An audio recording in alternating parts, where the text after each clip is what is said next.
Matapos mapagitna sa dugundong ng kaliwatan ng kontrobersya, muli siyang nagbabalik.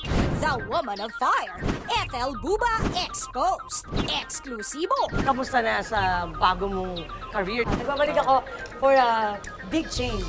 For the better, for the greatest. Parang feeling ko medyo... Pangalawang buhay mo ito. Oo, medyo hindi talaga ako swerte sa love life.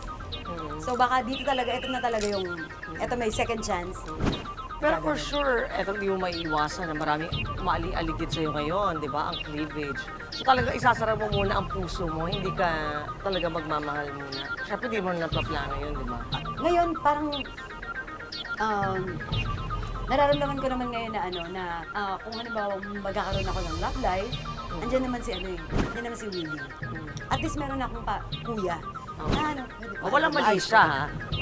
Siyempre, kasi sabi mo nandiyan si Willie, mamaya bigyan ka na. Andyan si Willie, parang makakahingi ako ng advice.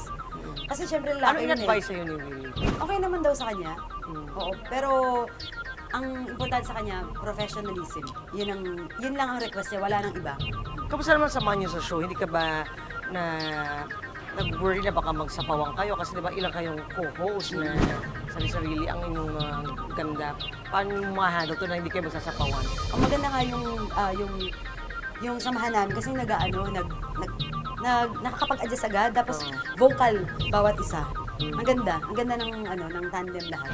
Abangan bukas sa ang latest updated. Iba pang nakagigimbal at nakakagulantang na revelasyon ni Ethel.